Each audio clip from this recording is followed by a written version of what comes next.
Chapter 13. I Move in Good Society. I walked out of that house next morning with Blenkiron's arm in mine, a different being from the friendless creature who had looked vainly the day before for sanctuary. To begin with, I was splendidly dressed. I had a navy blue suit with square padded shoulders, a neat black bow tie, shoes with a hump at the toe, and a brown bowler. Over that I wore a greatcoat lined with wolf fur. I had a smart Malacca cane and one of Blenkiron's cigars in my mouth. Peter had been made to trim his beard, and, dressed in unassuming pepper and salt, looked with his docile eyes and quiet voice a very respectable servant. Old Blenkiron had done the job in style, for, if you'll believe it, he had brought the clothes all the way from London. I realized now why he and Sandy had been fossicking in my wardrobe. Peter's suit had been of Sandy's procuring, and it was not the fit of mine. I had no difficulty about the accent. Any man brought up in the colonies can get his tongue round American, and I flattered myself I made a very fair shape at the lingo of the Middle West. The wind had gone to the south and the snow was melting fast. There was a blue sky above Asia, and away to the north masses of white cloud drifting over the Black Sea. What had seemed the day before the dingiest of cities now took on a strange beauty, the beauty of unexpected horizons and tongues of grey water winding below cypress-studded shores. A man's temper has a lot to do with his appreciation of scenery. I felt a free man once more, and could use my eyes. That street was a jumble of every nationality on earth. There were Turkish regulars in their queer conical khaki helmets, and wild-looking levies who had no kin with Europe. There were squads of Germans in flat forage caps, staring vacantly at novel sights, and quick to salute any officer on the sidewalk. Turks in closed carriages passed, and Turks on good Arab horses, and Turks who looked as if they had come out of the Ark. But it was the rabble that caught the eye. Very wild, pinched, miserable rabble.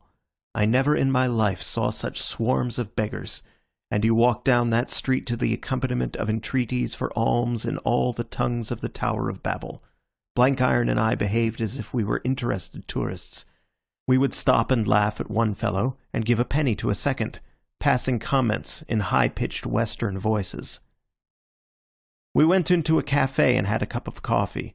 A beggar came in and asked alms. Hitherto Blenkiron's purse had been closed, but now he took out some small nickels and planked 5 down on the table. The man cried down blessings and picked up 3. Blenkiron very swiftly swept the other 2 into his pocket. That seemed to me queer, and I remarked that I had never before seen a beggar who gave change. Blenkiron said nothing, and presently we moved on and came to the harbour side. There were a number of small tugs moored alongside, and 1 or 2 bigger craft, fruit boats, I judged, which used to ply in the Aegean. They looked pretty well moth-eaten from disuse. We stopped at one of them and watched a fellow in a blue nightcap splicing ropes. He raised his eyes once and looked at us, and then kept on with his business. Blenkiron asked him where he came from, but he shook his head, not understanding the tongue. A Turkish policeman came up and stared at us suspiciously, till Blenkiron opened his coat as if by accident, and displayed a tiny square of ribbon, at which he saluted. Failing to make conversation with the sailor, Blenkiron flung him 3 of his black cigars. "I guess you can smoke, friend, if you can't talk," he said. The man turned and caught the 3 neatly in the air. Then, to my amazement, he tossed one of them back. The donor regarded it quizzically as it lay on the pavement. "That boy's a connoisseur of tobacco," he said. As we moved away, I saw the Turkish policeman pick it up and put it inside his cap. We returned by the long street on the crest of the hill. There was a man selling oranges on a tray, and Blenkiron stopped to look at them. I noticed that the man shuffled 15 into a cluster. Blenkiron felt the oranges, as if to see that they were sound, and pushed 2 aside. The man instantly restored them to the group, never raising his eyes. "This ain't the time of year to buy fruit," said Blenkiron as we passed on. "Those oranges are rotten as medlars." We were almost on our own doorstep before I guessed the meaning of the business. "Is your morning's work finished?" I said. "Our morning's walk?" he asked innocently. "I said work." He smiled blandly. I reckoned you'd tumble to it. Why, yes, except that I've got some figuring still to do. Give me half an hour, and I'll be at your service, Major." That afternoon, after Peter had cooked a wonderfully good luncheon, I had a heart-to-heart talk with Blenkiron. "My business is to get news," he said, "and before I start on a stunt I make considerable preparations. All the time in London when I was yelping at the British government, I was busy with Sir Walter arranging things ahead. We used to meet in queer places and at all hours of the night. I fixed up a lot of connections in this city before I arrived, and especially a news service with your Foreign Office by way of Romania and Russia. In a day or two I guess our friends will know all about our discoveries." At that I opened my eyes very wide. "Why, yes. You Britishers haven't any notion how wide awake your intelligence service is. I reckon it's easy the best of all the belligerents. You never talked about it in peacetime, and you shunned the theatrical ways of the Teuton, but you had the wires laid good and sure. I calculate there isn't much that happens in any corner of the earth that you don't know within 24 hours. I don't say your highbrows use the news well. I don't take much stock in your political push. There are a lot of silver tongues, no doubt, but it ain't oratory that is wanted in this racket. The William Jennings Bryan stunt languishes in wartime. Politics is like a chicken coop, and those inside get to behave as if their little run were all the world. But if the politicians make mistakes, it isn't from lack of good instruction to guide their steps. If I had a big proposition to handle and could have my pick of helpers, I'd plump for the Intelligence Department of the British Admiralty. Yes, sir, I'd take off my hat to your government sleuths." "Did they provide you with ready-made spies here?" I asked in astonishment. "Why, no," he said. "But they gave me the key, and I could make my own arrangements. In Germany I buried myself deep in the local atmosphere and never peeped out. That was my game, for I was looking for something in Germany itself and didn't want any foreign cross-bearings. As you know, I failed where you succeeded. But so soon as I crossed the Danube, I set about opening up my lines of communication, and I hadn't been 2 days in this metropolis before I had got my telephone exchange buzzing. Sometime I'll explain the thing to you, for it's a pretty little business. I've got the cutest cipher. No, it ain't my invention, it's your government's. Anyone, babe, imbecile, or dotard, can carry my messages. You saw some of them today. But it takes some mind to set the piece, and it takes a lot of figuring at my end to work out the results. Some day you shall hear it, for all I guess it would please you." "How do you use it?" I asked. "Well, I get early news of what is going on in this cabbage patch. Likewise, I get authentic news of the rest of Europe, and I can send a message to Mr. X in Petrograd and Mr. Y in London, or if I wish to Mr. Z in New York. What's the matter with that for a post office? I'm the best informed man in Constantinople, for old General Lyman only hears one side and mostly lies at that, and Enver prefers not to listen at all.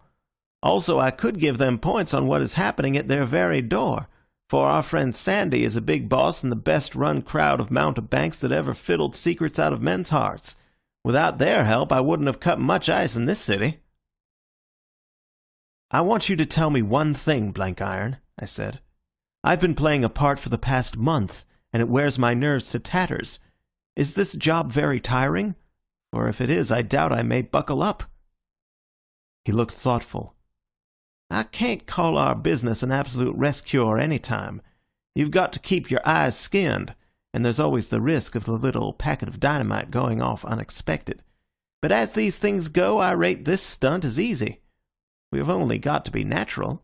We wear our natural clothes, and talk English, and sport a Teddy Roosevelt smile, and there isn't any call for theatrical talent. Where I've found the job tight was when I had got to be natural, and my naturalness was the same brand as that of everybody round about, and all the time I had to do unnatural things.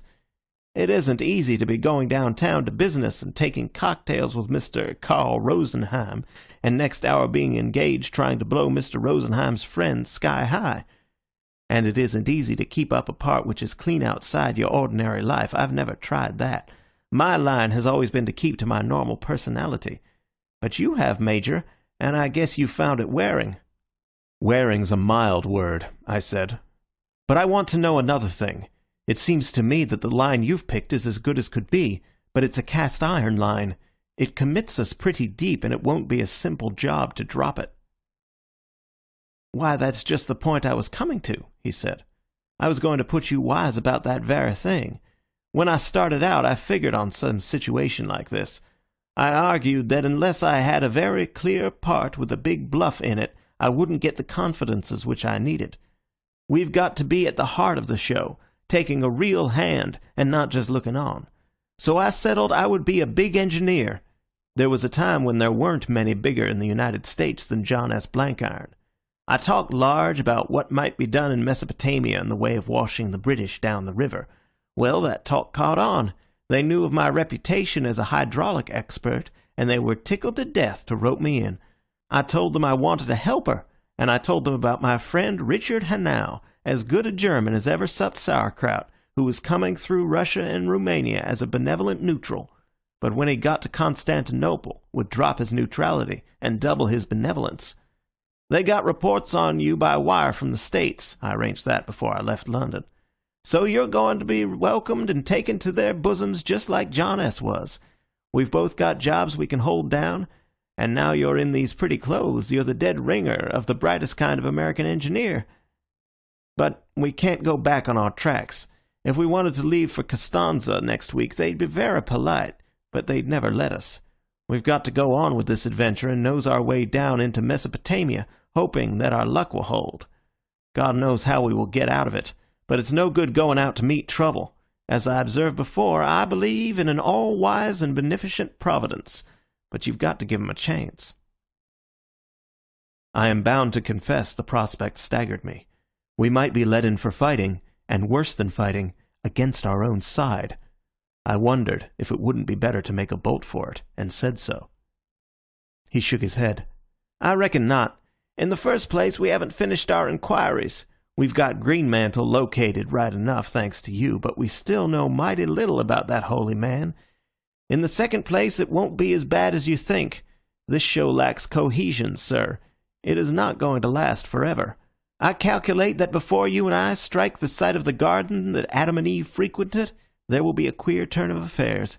Anyhow, it's good enough to gamble on." Then he got some sheets of paper and drew me a plan of the dispositions of the Turkish forces. I had no notion he was such a close student of war, for his exposition was as good as a staff lecture. He made out that the situation was none too bright anywhere. The troops released from Gallipoli wanted a lot of refitment, and would be slow in reaching the Transcaucasian frontier where the Russians were threatening. The army of Syria was pretty nearly a rabble under the lunatic Djemal. There wasn't the foggiest chance of a serious invasion of Egypt being undertaken. Only in Mesopotamia did things look fairly cheerful, owing to the blunders of British strategy. "And you may take it from me," he said, "that if the old Turk mobilized a total of 1,000,000 men, he has lost 40% of them already. And if I'm anything of a prophet, he's going pretty soon to lose more." He tore up the papers and enlarged on politics.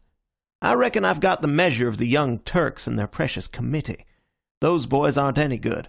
Enver's bright enough, and for sure he's got sand. He'll stick out a fight like a Vermont game chicken, but he lacks the larger vision, sir. He doesn't understand the intricacies of the job no more than a sucking child, so the Germans play with him, till his temper goes and he bucks like a mule. Talat is a sulky dog, who wants to batter mankind with a club. Both these boys would have made good cow-punchers in the old days, and they might have got a living out west as the gunmen of a labor union. They're about the class of Jesse James or Bill the Kid, excepting that they're college-reared and can patter languages. But they haven't the organizing power to manage the Irish vote in a ward election. Their one notion is to get busy with their firearms, and people are getting tired of the black hand stunt. Their hold on the country is just the hold that a man with a Browning has over a crowd with walking sticks. The cooler heads in the committee are growing shy of them, and an old fox like David is lying low till his time comes. Now, it doesn't want arguing that a gang of that kind has got to hang close together or they may hang separately. They've got no grip on the ordinary Turk, barring the fact that they are active and he is sleepy, and that they've got their guns loaded." "What about the Germans here?" I asked. Blankiron laughed. "It is no sort of a happy family. But the young Turks know that without the German boost they'll be strung up like Haman, and the Germans can't afford to neglect an ally. Consider what would happen if Turkey got sick of the game and made a separate peace. The road would be open for Russia to the Aegean. Ferdy of Bulgaria would take his depreciated goods to the other market and not waste a day thinking about it. You'd have Romania coming in on the Allies' side. Things would look pretty black for that control of the Near East on which Germany has banked her winnings. Kaiser said that's got to be prevented at all costs. But how's it going to be done?" Blankiron's face had become very solemn again. "It won't be done unless Germany's got a trump card to play. Her game's mighty near bust, but it's still got a chance. And that chance is a woman and an old man. I reckon our landlady has a bigger brain than Enver and Lyman. She's the real boss of the show. When I came here, I reported to her, and presently you've got to do the same.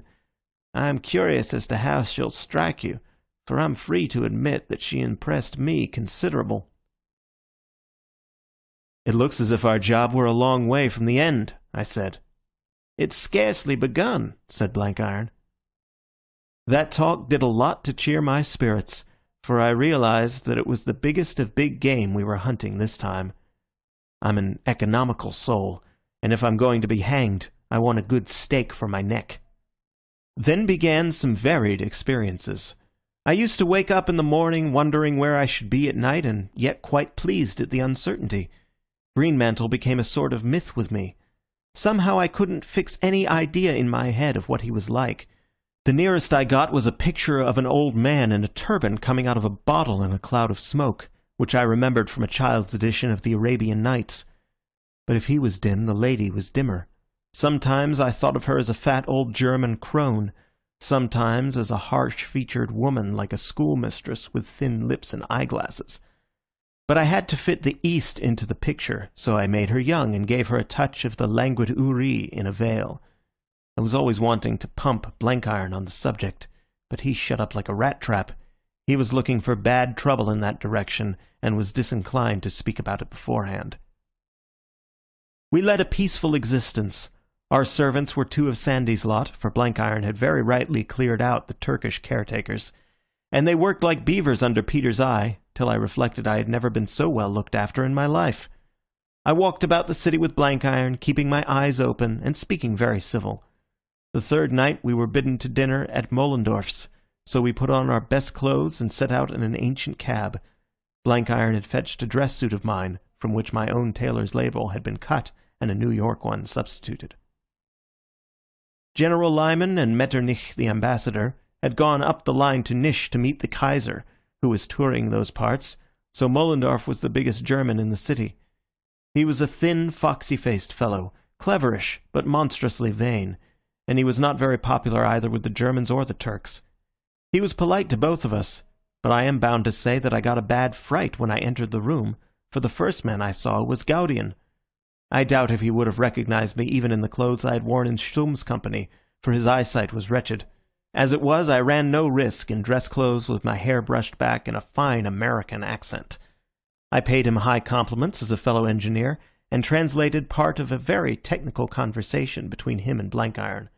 Gaudian was in uniform, and I liked the look of his honest face better than ever. But the great event was the sight of Enver. He was a slim fellow of Rasta's build, very foppish and precise in his dress, with a smooth oval face like a girl's, and rather fine straight black eyebrows. He spoke perfect German, and had the best kind of manners, neither pert nor overbearing. He had a pleasant trick, too, of appealing all round the table for confirmation, and so bringing everybody into the talk. Not that he spoke a great deal, but all he said was good sense, and he had a smiling way of saying it. Once or twice he ran counter to Moellendorff, and I could see there was no love lost between these two. I didn't think I wanted him as a friend. He was too cold-blooded and artificial, and I was pretty certain that I didn't want those steady black eyes as an enemy. But it was no good denying his quality. The little fellow was all cold courage, like the fine polished blue steel of a sword.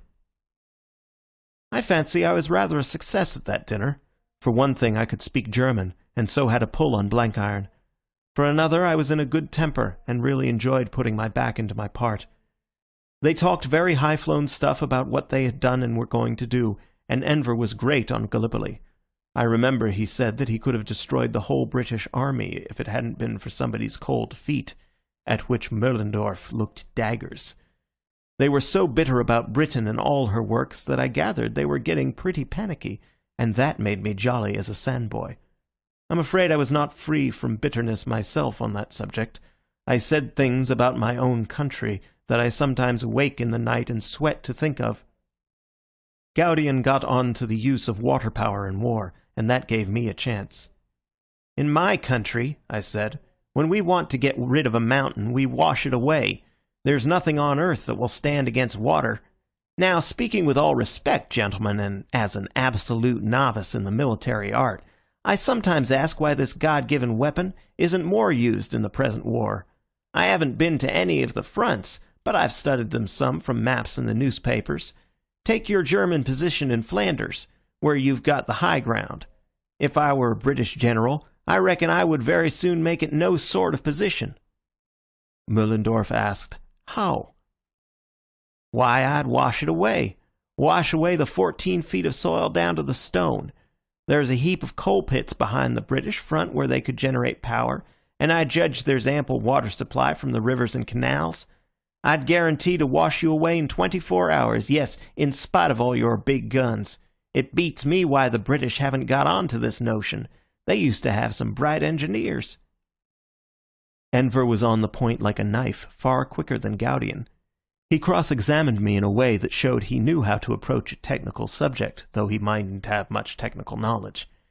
He was just giving me a sketch of the flooding in Mesopotamia when an aide-de-camp brought in a chit which fetched him to his feet. "I have gossiped long enough," he said. "My kind host, I must leave you. Gentlemen, all my apologies and farewells." Before he left, he asked my name and wrote it down. "This is an unhealthy city for strangers, Mr. Hannay," he said in very good English. "I have some small power of protecting a friend, and what I have is at your disposal."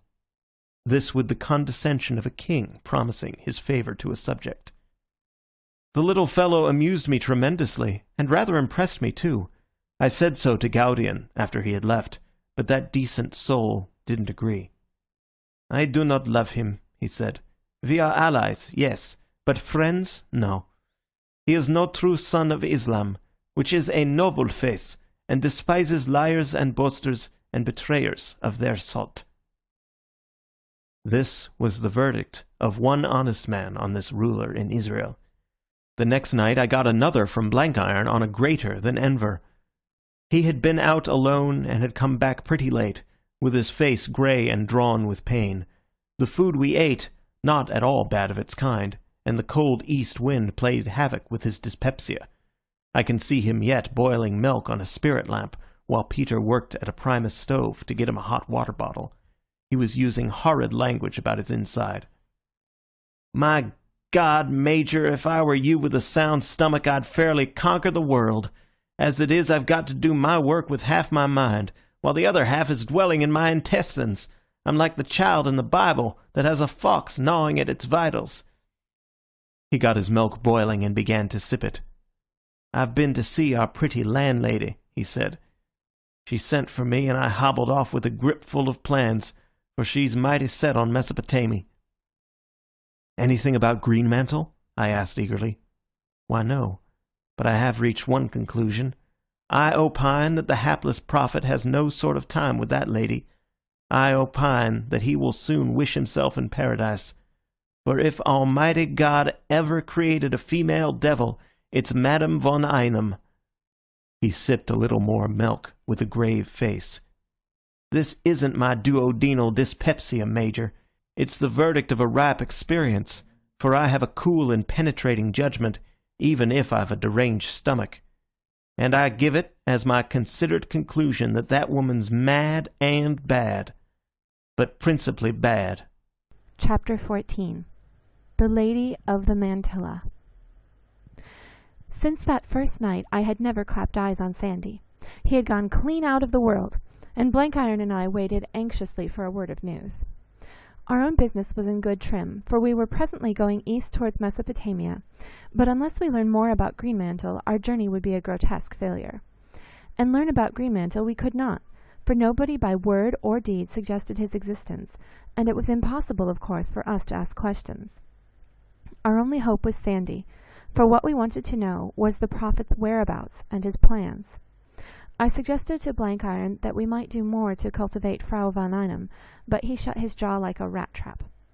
"There's nothing doing for us in that quarter," he said.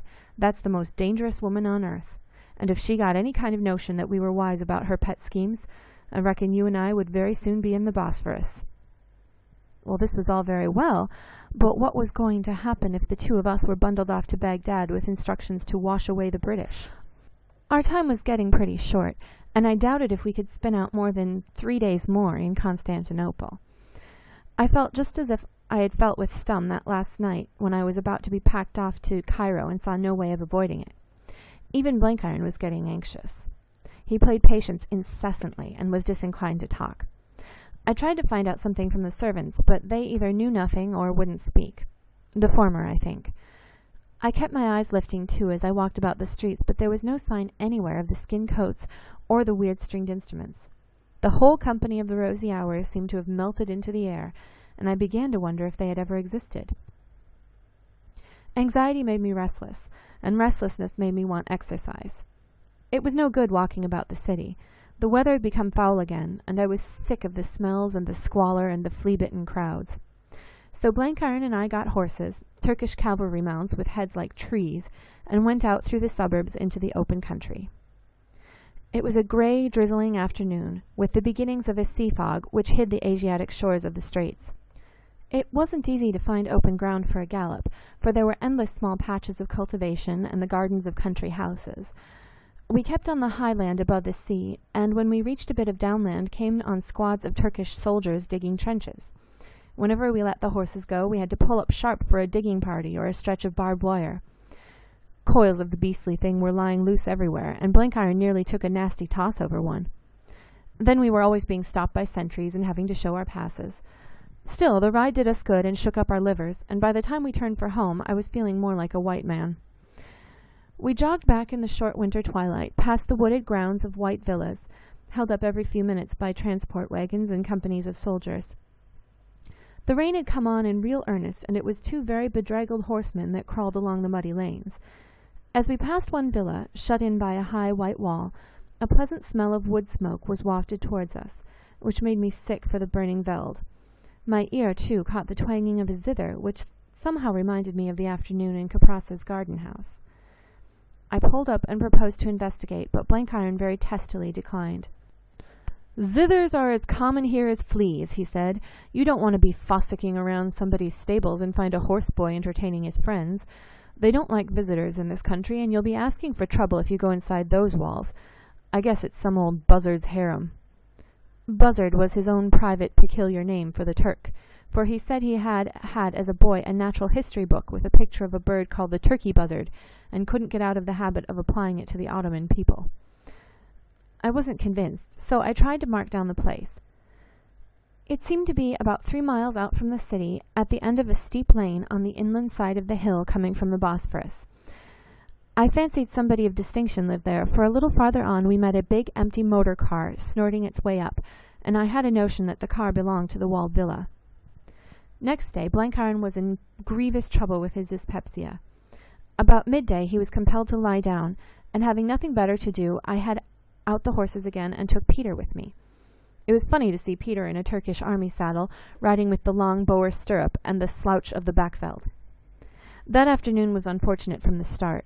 It was not the mist and drizzle of the day before, but a stiff northern gale which blew sheets of rain in our faces and numbed our bridle hands. We took the same road, but pushed west of the trench-digging parties and got to a shallow valley with a white village among the cypresses. Beyond that there was a very respectable road which brought us to the top of a crest that in clear weather must have given a fine prospect. Then we turned our horses, and I shaped our course so as to strike the top of the long lane that abutted on the down. I wanted to investigate the white villa. But we hadn't gone far on our road back before we got into trouble. It arose out of a sheepdog, a yellow mongrel brute that came at us like a thunderbolt.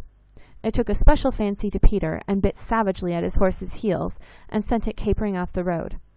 I should have warned him, but I did not realize what was happening till too late. For Peter, being accustomed to mongrels and Kaffir crawls, took a summary way with the pest. Since it despised his whip, he out with his pistol and put a bullet through its head. The echoes of the shot had scarcely died away when the row began.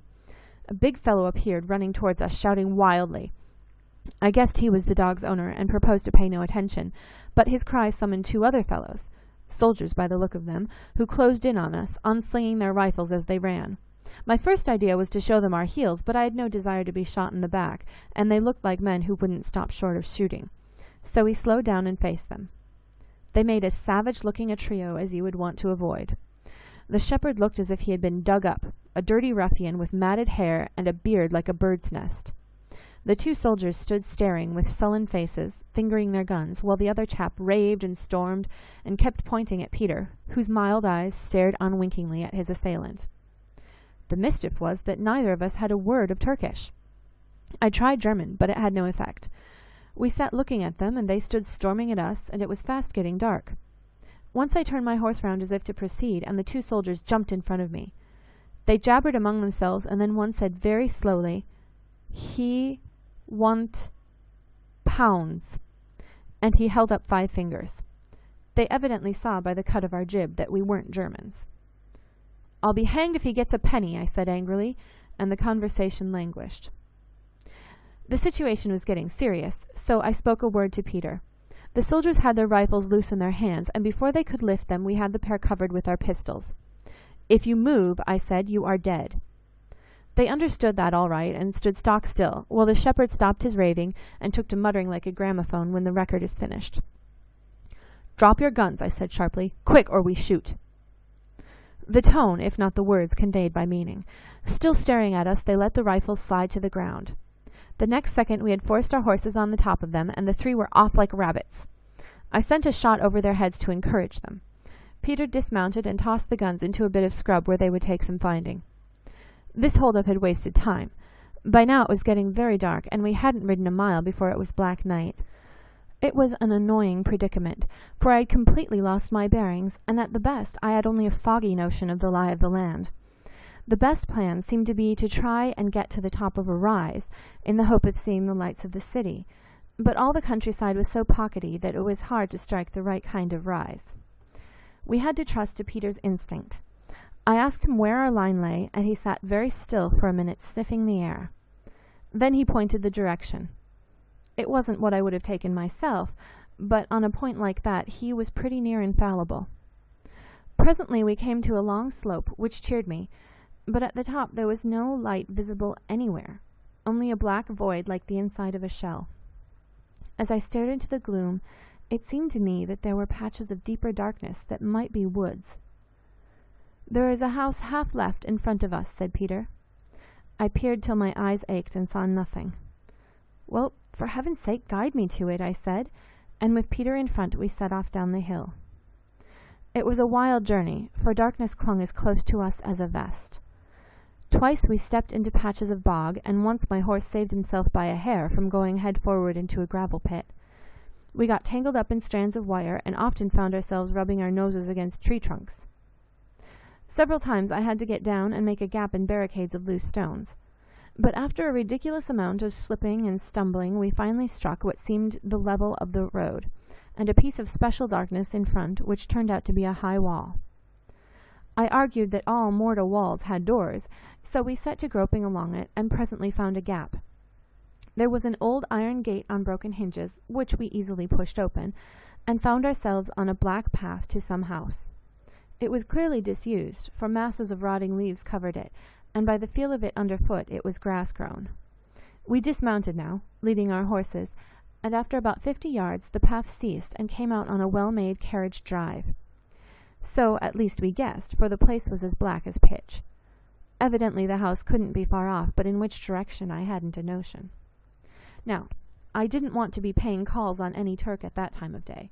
Our job was to find where the road opened into the lane, for after that our way to Constantinople was clear. One side the lane lay, and the other the house, and it didn't seem wise to take the risk of tramping up with horses to the front door. So I told Peter to wait for me at the end of the back road, while I would prospect a bit. I turned to the right, my intention being, if I saw the light of a house, to return, and with Peter take the other direction. I walked like a blind man in that nether pit of darkness. The road seemed well kept, and the soft wet gravel muffled the sounds of my feet. Great trees overhung it, and several times I wandered into dripping bushes. And then I stopped short in my tracks, for I heard the sound of whistling. It was quite close, about 10 yards away, and the strange thing was that it was a tune I knew, about the last tune you would expect to hear in this part of the world. It was the Scots air, "Caw the O's to the Nose," which was a favourite of my father's. The whistler must have felt my presence, for the air suddenly stopped in the middle of a bar. An unbounded curiosity seized me to know who the fellow could be, so I started in and finished it myself. There was silence for a second, and then the unknown began again and stopped. Once more I chipped in and finished it. Then it seemed to me that he was coming nearer. The air in that dank tunnel was very still, and I thought I heard a light foot. I think I took a step backward. Suddenly there was a flash of an electric torch from a yard off, so quick that I could see nothing of the man who held it. Then a low voice spoke out of the darkness, a voice I knew well, and following it, a hand was laid on my arm. "What the devil are you doing here, Dick?" it said, and there was something like consternation in the tone. I told him in a hectic sentence, for I was beginning to feel badly rattled myself. "You've never been in greater danger in your life," said the voice. "Great God, man, what brought you wandering here today of all days?" You can imagine that I was pretty scared, for Sandy was the last man to put a case too high, and the next second I felt worse, for he clutched my arm and dragged me in a bound to the side of the road. I could see nothing, but I felt that his head was screwed round and mine followed suit, and there, a dozen yards off, were the acetylene lights of a big motor car. It came along very slowly, purring like a great cat, while we pressed into the bushes. The headlights seemed to spread a fan far to either side, showing the full width of the drive and its borders, and about half the height of the overarching trees. There was a figure in uniform sitting beside the chauffeur, whom I saw dimly in the reflex glow, but the body of the car was dark. It crept towards us, passed, and my mind was just getting easy again when it stopped. A switch was snapped within, and the limousine was brightly lit up. Inside I saw a woman's figure. The servant had got out and opened the door, and a voice came from within. A clear, soft voice, speaking in some tongue I didn't understand. Sandy had started forward at the sound of it, and I followed him. It would never do for me to be caught skulking in the bushes. I was so dazzled by the suddenness of the glare that at first I blinked and saw nothing. Then my eyes cleared, and I found myself looking at the inside of a car upholstered in some soft dove-coloured fabric, and beautifully finished off in ivory and silver. The woman who sat in it had a mantilla of black lace over her head and shoulders, and with one slender jewelled hand she kept its fold over the greater part of her face. I saw only a pair of pale grey-blue eyes, these and the slim fingers. I remember that Sandy was standing very upright with his hands on his hips, by no means like a servant in the presence of his mistress. He was a fine figure of a man at all times, but in those wild clothes, with his head thrown back and his dark brows drawn below his skull-cap, he looked like some savage king out of an older world. He was speaking Turkish, and glancing at me now and then as if angry and perplexed. I took the hint that he was not supposed to know that any other tongue, and that he was asking who the devil I might be. Then they both looked at me, Sandy with the slow, unwinking stare of the gypsy, the lady with those curious, beautiful, pale eyes. They ran over my clothes, my brand-new riding breeches, my splashed boots, my wide-brimmed hat. I took off the last and made my best bow. "Madam," I said, "I have to ask pardon for trespassing in your garden. The fact is, I and my servant, he's down the road with the horses, and I guess you noticed him. The two of us went for a ride this afternoon and got good and well lost. We came in by your back gate, and I was prospecting for your front door to find someone to direct us, when I bumped into this brigand chief who didn't understand my talk. I'm American, and I'm here on a big government proposition. I hate to trouble you, but if you'd send a man to show us how to strike the city, I'd be very much in your debt."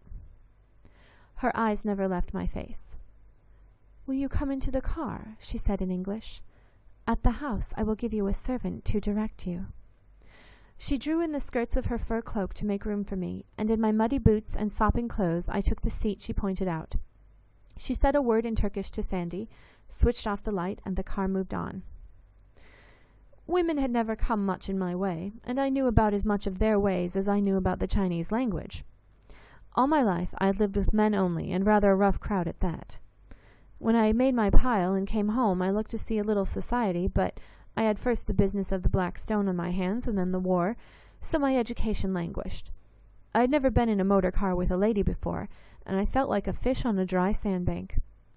The soft cushions and the subtle scents filled me with acute uneasiness. I wasn't thinking now about Sandy's grave words, or about Blenkiron's warning, or about my job and the part this woman must play in it. I was thinking only that I felt mortally shy. The darkness made it worse. I was sure that my companion was looking at me all the time and laughing at me for a clown. The car stopped, and a tall servant opened the door. The lady was over the threshold before I was at the step. I followed her heavily, the wet squelching from my field boots. At that moment I noticed she was very tall. She led me through a long corridor to a room where 2 pillars held lamps in the shape of torches. The place was dark but for their glow, and it was as warm as a hothouse from invisible stoves. I felt soft carpets underfoot, and on the walls hung some tapestry or rug of an amazingly intricate geometrical pattern, but with every strand as rich as jewels. There, between the pillars, she turned and faced me. Her furs were thrown back, and the black mantilla had slipped down to her shoulders. "I have heard of you," she said. "You are called Richard Hannay, the American. Why have you come to this land?" "To have a share in the campaign," I said. "I'm an engineer, and I thought I could help out with some business like Mesopotamia." "You are on Germany's side?" she asked. "Why, yes," I replied. "We Americans are supposed to be neutrals, and that means we're free to choose any side we fancy. I'm for the Kaiser." Her cool eyes searched me, but not in suspicion. I could see she wasn't troubling with the question whether I was speaking the truth. She was sizing me up as a man. I cannot describe that calm, appraising look. There was no sex in it, nothing even of that implicit sympathy with which one human being explores the existence of another. I was a chattel, a thing infinitely removed from intimacy. Even so, I have myself looked at a horse which I thought of buying, scanning his shoulders and hocks and paces. Even so must the old lords of Constantinople have looked at the slaves which the chances of war brought to their markets, assessing their usefulness for some task or other, with no thought of the humanity common to purchased and purchaser. And yet, not quite. This woman's eyes were weighing me, not for any special duty, but for my essential qualities. I felt that I was under the scrutiny of one who was a connoisseur in human nature. I see I have written that I knew nothing about women, but every man has in his bones a consciousness of sex. I was shy and perturbed, but horribly fascinated. This slim woman, poised exquisitely like some statue between the pillared lights, with her fair cloud of hair, her long delicate face, and her pale bright eyes, had the glamour of a wild dream. I hated her instinctively, hated her intensely, but I longed to arouse her interest. To be valued coldly by those eyes was an offence to my manhood, and I felt antagonism rising within me. I'm a strong fellow, well set up, and rather above the average height, and my irritation stiffened me from heel to crown. I flung my head back and gave her cool glance for cool glance, pride against pride. Once, I remember, a doctor on board ship, who dabbled in hypnotism, told me that I was the most unsympathetic person he had ever struck. He said I was about as good a mesmeric subject as Table Mountain. Suddenly I began to realize that this woman was trying to cast some spell over me. The eyes grew large and luminous, and I was conscious for just an instant of some will battling to subject mine. I was aware, too, in the same moment, of a strange scent which recalled that wild hour in Caprasso's garden house. It passed quickly, and for a second her eyes drooped. I seemed to read in them failure, and yet a kind of satisfaction, too, as if they had found more in me than they expected. "What life have you led?" the soft voice was saying. I was able to answer quite naturally, rather to my surprise. "I've been a mining engineer up and down the world." "You have faced danger many times?" "I have faced danger."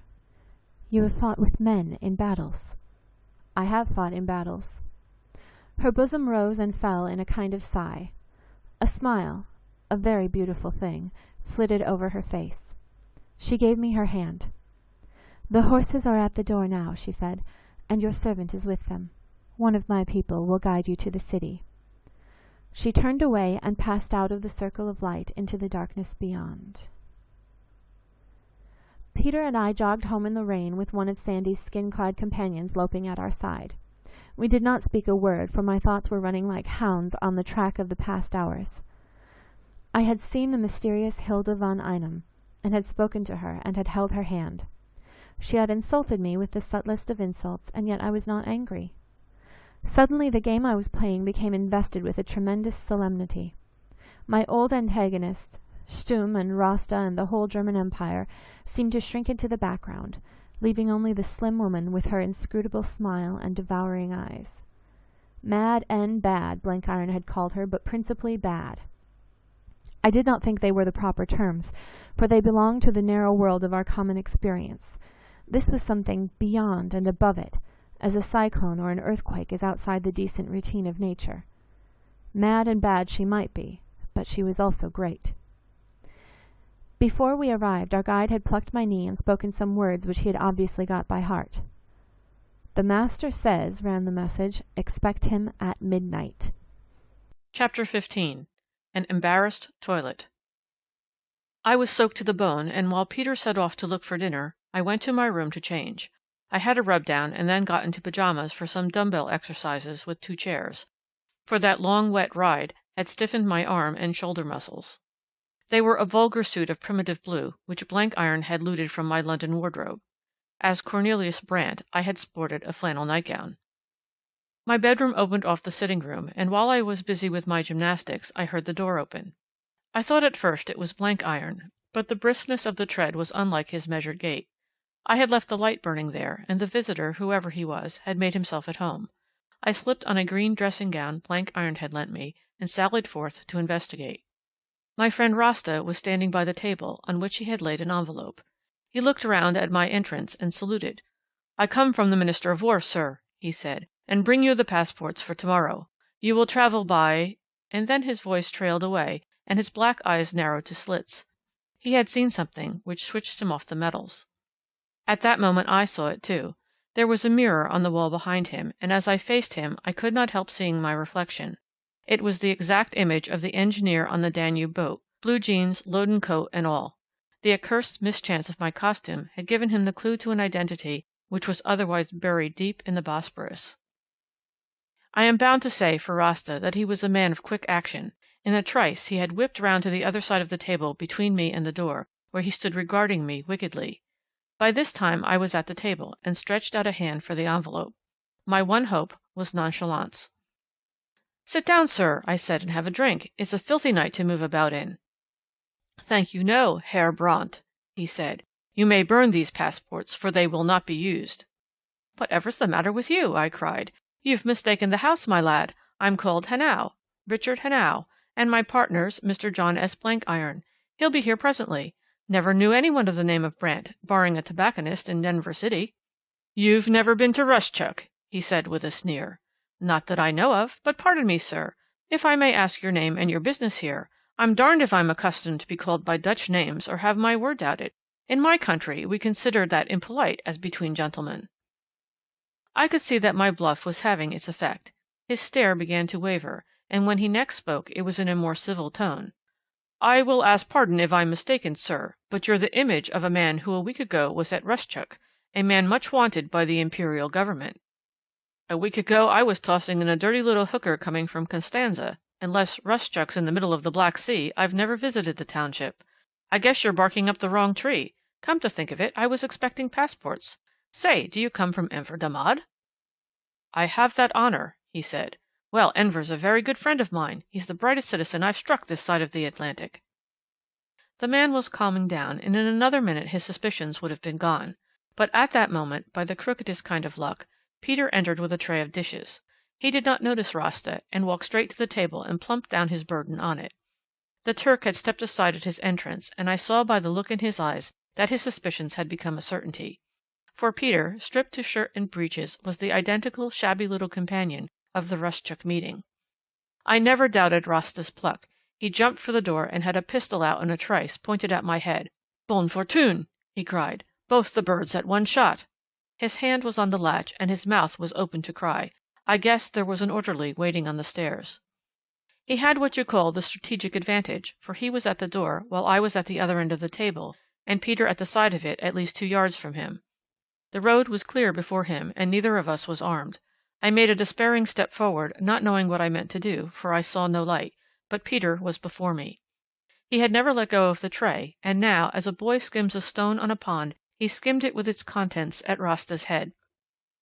The man was opening the door with one hand while he kept me covered with the other, and he got the contrivance fairly in the face. A pistol shot cracked out, and the bullet went through the tray, but the noise was drowned in the crash of glasses and crockery. The next second Peter had wrenched the pistol from Rasta's hand and had gripped his throat. A dandified young Turk, brought up in Paris and finished in Berlin, may be as brave as a lion, but he cannot stand in a rough and tumble against a backveld hunter, though more than double his age. There was no need for me to help him. Peter had his own way, learned in a wild school, of knocking the sense out of a foe. He gagged him scientifically, and trussed him up with his own belt and 2 straps from a trunk in my bedroom. "This man is too dangerous to let go," he said, as if his procedure were the most ordinary thing in the world. "He will be quiet now till we have time to make a plan." At that moment there came a knocking at the door. That is the sort of thing that happens in melodrama, just when the villain has finished off his job neatly. The correct thing to do is pale to the teeth, and with a rolling, conscience-stricken eye glare round the horizon. But that was not Peter's way. "We'd better tidy up if we're to have visitors," he said calmly. Now, there was one of those big oak German cupboards against the wall, which must have been brought in sections, for complete it would never have got through the door. It was empty now but for Blank Iron's hat box. In it he deposited the unconscious Rasta, and turned the key. "There's enough ventilation through the top," he observed, "to keep the air good." Then he opened the door. A magnificent kavass in blue and silver stood outside. He saluted, and proffered a card on which was written in pencil, "Hilda von Einem." I would have begged for time to change my clothes, but the lady was behind him. I saw the black mantilla and the rich sable furs. Peter vanished through my bedroom, and I was left to receive my guest in a room littered with broken glass and a senseless man in the cupboard. There are some situations so crazily extravagant that they key up the spirit to meet them. I was almost laughing when that stately lady stepped over my threshold. "Madam," I said, with a bow that shamed my old dressing gown and strident pyjamas, "you find me at a disadvantage. I came home soaking from my ride, and was in the act of changing. My servant has just upset a tray of crockery, and I fear this room's no fit place for a lady. Allow me 3 minutes to make myself presentable." She inclined her head gravely, and took a seat by the fire. I went into my bedroom, and as I expected, found Peter lurking by the other door. In a hectic sentence I bade him get Rasta's orderly out of the place on any pretext, and tell him his master would return later. Then I hurried into decent garments, and came out to find my visitor in a brown study. At the sound of my entrance she started from her dream, and stood up on the hearthrug, slipping the long robe of fur from her slim body. "We are alone?" she asked. "We will not be disturbed?" Then an inspiration came to me. I remembered that Frau von Einem, according to Blank Iron, did not see eye to eye with the young Turks, and I had a queer instinct that Rasta could not be to her liking. So I spoke the truth. "I must tell you that there's another guest here tonight. I reckon he's feeling pretty uncomfortable. At present he's trussed up on a shelf in that cupboard." She did not trouble to look around. "Is he dead?" she asked calmly. "By no means," I said, "but he's fixed so he can't speak, and I guess he can't hear much." "He was the man who brought you this?" she asked, pointing to the envelope on the table which bore the big blue stamp of the Ministry of War. "The same," I said. "I'm not perfectly sure of his name, but I think they call him Rasta." Not a flicker of a smile crossed her face, but I had a feeling that the news pleased her. "Did he thwart you?" she asked. "Why, yes, he thwarted me some. His head is a bit swelled, and an hour or 2 on the shelf will do him good." "He is a powerful man," she said, "a jackal of Anvers. You have made a dangerous enemy." "I don't value him at 2 cents," said I, though I thought grimly that as far as I could see, the value of him was likely to be about the price on my neck. "Perhaps you are right," she said with serious eyes. "In these days no enemy is dangerous to a bold man. I have come tonight, Mr. Hannay, to talk business with you, as they say in your country. I have heard well of you, and today I have seen you. I may have need of you, and you assuredly will have need of me." She broke off, and again her strange, potent eyes fell on my face. They were like a burning searchlight which showed up every cranny and crack of the soul. I felt it was going to be horribly difficult to act a part under that compelling gaze. She could not mesmerize me, but she could strip me of my fancy dress and set me naked in the masquerade. "What came you forth to seek?" she asked. "You are not like that stout American Blankiron, a lover of shoddy power and a devotee of feeble science. There is something more than that in your face. You are on our side, but you are not of the Germans with their hankerings for a Rococo empire. You come from America, the land of pious follies, where men worship gold and words. I ask, what came you forth to seek?" As she spoke, I seemed to get a vision of a figure, like one of the old gods looking down on human nature from a great height, a figure disdainful and passionless, but with its own magnificence. It kindled my imagination, and I answered with the stuff I had often cogitated when I had tried to explain to myself just how a case could be made out against the Allied cause. "I will tell you, madam," I said. "I am a man who has followed a science, but I have followed it in wild places, and I have gone through it and come out at the other side. The world, as I see it, had become too easy and cushioned. Men had forgotten their manhood and soft speech, and imagined that the rules of their smug civilization were the laws of the universe. But that is not the teaching of science, and it is not the teaching of life. We have forgotten the greater virtues, and we were becoming emasculated humbugs whose gods were our own weaknesses. Then came war, and the air was cleared. Germany, in spite of her blunders and grossness, stood forth as the scourge of cant. She had the courage to cut through the bonds of humbug and to laugh at the fetishes of the herd. Therefore I am on Germany's side. But I came here for another reason. I know nothing of the East, but as I read history it is from the desert that the purification comes. When mankind is smothered with shams and phrases and painted idols, a wind blows out of the wild to cleanse and simplify life. The world needs space and fresh air. The civilization we have boasted of is a toy ship and a blind alley, and I hanker for the open country." This confounded nonsense was well received.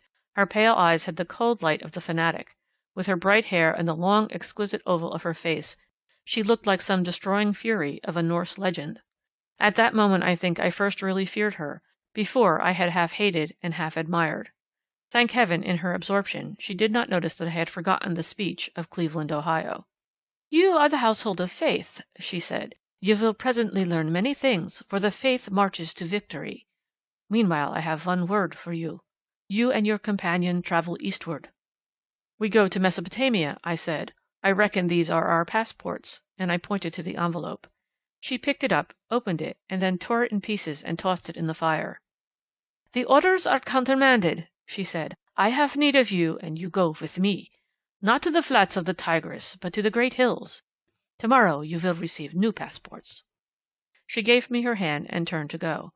At the threshold she paused, and looked towards the oak cupboard. "Tomorrow I will relieve you of your prisoner. He will be safer in my hands." She left me in a condition of pretty blank bewilderment. We were to be tied to the chariot wheels of this fury, and started on an enterprise compared to which fighting against our friends at Kut seemed tame and reasonable. On the other hand, I had been spotted by Rasta, and had got the envoy of the most powerful man in Constantinople locked in a cupboard. At all costs we had to keep Rasta safe, but I was very determined that he should not be handed over to the lady. I was going to be no party to cold-blooded murder, which I judged to be her expedient. It was a pretty kettle of fish, but in the meantime I must have food, for I had eaten nothing for 9 hours. So I went in search of Peter. I had scarcely begun my long-deferred meal when Sandy entered. He was before his time, and he looked as solemn as a sick owl. I seized on him as a drowning man clutches a spar. He heard my story of Rasta with a lengthening face. "That's bad," he said. "You say he spotted you, and your subsequent doings of course would not disillusion him. It's an infernal nuisance, but there's only one way out of it. I must put him in charge of my own people. They will keep him safe and sound till he's wanted. Only he mustn't see me." And he went out in a hurry. I fetched Rasta from his prison. He had come to his senses by this time, and lay regarding me with stony, malevolent eyes. "I'm very sorry, sir," I said, "for what has happened, but you left me no alternative. I've got a big job on hand, and I can't have it interfered with by you or anyone. You're paying the price of a suspicious nature. When you know a little more, you'll want to apologize to me. I'm going to see that you are kept quiet and comfortable for a day or two. You've no cause to worry, for you'll suffer no harm. I give you my word of honor as an American citizen." 2 of Sandy's miscreants came in and bore him off, and presently Sandy himself returned. When I asked where he was being taken, Sandy said he didn't know. They've got their orders, and they'll carry them out to the letter.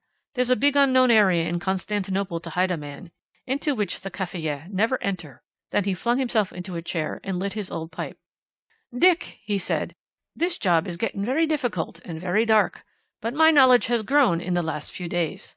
I found out the meaning of the second word that Harry Bullivant scribbled." "Cancer?" I asked. "Yes. It means just what it reads, and no more. Greenmantle is dying, has been dying for several months. This afternoon they brought a German doctor to see him, and the man gave him a few hours of life. By now he may be dead."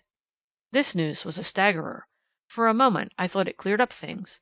"Then that busts the show," I said. "You can't have a crusade without a prophet." "I wish I thought it did. It's the end of one stage, but the start of a new and blacker one. Do you think that woman will be beaten by such a small thing as the death of her prophet? She'll find a substitute. One of the four ministers, or someone else. She's a devil incarnate, but she has the soul of a Napoleon. The big danger is only beginning." Then he told me the story of his recent doings. He had found out the house of Frau von Einem without much trouble, and had performed with his ragamuffins in the servants' quarters. The prophet had a large retinue, and the fame of his minstrels, for the companions were known far and wide in the land of Islam, came speedily to the ears of the holy ones. Sandy, a leader in this most orthodox coterie, was taken into favour and brought to the notice of the four ministers. He and his half-dozen retainers became inmates of the villa, and Sandy, from his knowledge of Islamic lore and his ostentatious piety, was admitted to the confidence of the household. Frau von Einem welcomed him as an ally, for the companions had been the most devoted propagandists of the new revelation. As he described it, it was a strange business.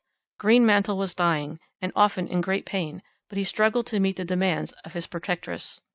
The four ministers, as Sandy saw them, were unworldly ascetics. The prophet himself was a saint, though a practical saint with some notions of policy, but the controlling brain and will were those of the lady. Sandy seemed to have won his favour, even his affection. He spoke of him with a kind of desperate pity. "I never saw such a man. He is the greatest gentleman you can picture, with a dignity like a high mountain. He is a dreamer and a poet too, a genius if I can judge these things. I think I can assess him rightly, for I know something of the soul of the East, but it would be too long a story to tell now. The West knows nothing of the true Oriental. It pictures him as lapped in colour and idleness and luxury and gorgeous dreams. But it is all wrong. The calf he yearns for is an austere thing. It is the austerity of the East that is its beauty and its terror.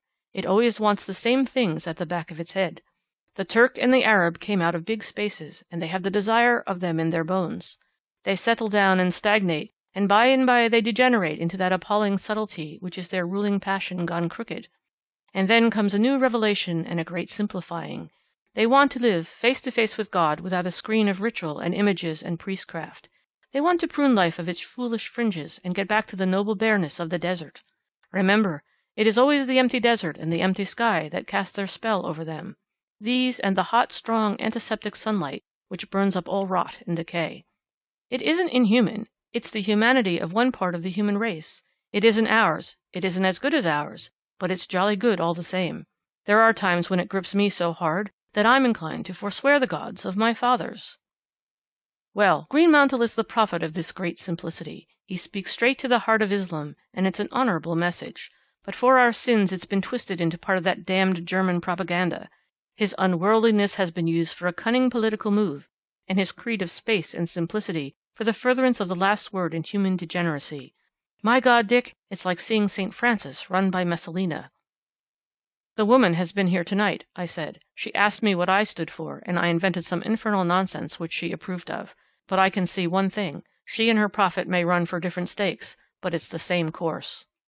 Sandy started. She's been here? He cried. Tell me, Dick, what do you think of her? I thought she was about 2 parts mad, but the third part was uncommon like inspiration. That's about right, he said. I was wrong in comparing her to Messalina. She's something a dash sight more complicated. She runs the prophet just because she shares his belief. Only what in him is sane and fine, in her is mad and horrible. You see, Germany also wants to simplify life. I know, I said. I told her that an hour ago, when I talked more rot to the second than any normal man ever achieved. It will come between me and my sleep for the rest of my days. Germany's simplicity is that of the neurotic, not the primitive. It is megalomania and egotism and the pride of the man in the Bible that wax fat and kicked. But the results are the same. She wants to destroy and simplify, but it isn't the simplicity of the ascetic, which is of the spirit, but the simplicity of the madman that grinds down all the contrivances of a civilization to a featureless monotony. The prophet wants to save the souls of his people. Germany wants to rule the inanimate corpse of the world. But you can get the same language to cover both. And so you have the partnership of St. Francis and Messalina. Dick, did you ever hear of a thing called the Superman? There was a time when the papers were full of nothing else, I answered. I gather it was invented by a sportsman called Nietzsche. Maybe, said Sandy. Old Nietzsche has been blamed for a great deal of rubbish he would have died rather than acknowledge. But it's a craze of the new fatted Germany. It's a fancy type which could never really exist, any more than the economic man of the politicians. Mankind has a sense of humour which stops short of the final absurdity. There never has been, and there never could be a real Superman. But there might be a Superwoman. You'll get into trouble, my lad, if you talk like that, I said. It's true, all the same. Women have got a perilous logic which we never have, and some of the best of them don't see the joke of life like the ordinary man. They can be far greater than men, for they can go straight to the heart of things. There never was a man so near the divine as Joan of Arc. But I think, too, they can be more entirely damnable than anything that ever was preached, for they don't stop still now and then and laugh at themselves. There is no Superman. The poor old donkeys that fancy themselves in the part are either crack-brained professors who couldn't rule a Sunday school class, or bristling soldiers with pint-pot heads who imagine that the shooting of a Duc d'Enghien made a Napoleon. But there is a Superwoman, and her name's Hilda van Einem. I thought our job was nearly over, I groaned, and now it looks as if it hadn't well started. Bullivant said that all we had to do was to find out the truth. Bullivant didn't know. No man knows except you and me. I tell you, the woman has immense power. The Germans have trusted her with their trump card, and she's going to play it for all she is worth. There's no crime that will stand in her way. She has set the ball rolling, and if need be she'll cut all her prophets' throats and run the show herself. I don't know about your job, for honestly I can't quite see what you and Blankiron are going to do, but I'm very clear about my own duty. She's let me into the business, and I'm going to stick to it in the hope that I'll find a chance of wrecking it. We're moving eastward tomorrow, with a new prophet if the old one is dead. Where are you going? I asked. I don't know, but I gather it's a long journey, judging by the preparations, and it must be to a cold country, judging by the clothes provided. Well, wherever it is, we're going with you. You haven't heard the end of our yarn. Blankiron and I have been moving in the best circles as skilled American engineers who are going to play Old Harry with the British on the Tigris. I'm a pal of Enver's now, and he has offered me his protection. The lamented Rasta brought our passports for the journey to Mesopotamia tomorrow, but an hour ago your lady tore them up and put them in the fire. We are going with her, and she vouchsafed the information that it was toward the Great Hills. Sandy whistled long and low. I wonder what the deuce she wants with you. This thing is getting dashed complicated, Dick. Where, more by token, is Blankiron? He's the fellow to know about high politics. The missing Blankiron, as Sandy spoke, entered the room with his slow, quiet step. I could see by his carriage that for once he had no dyspepsia, and by his eyes that he was excited.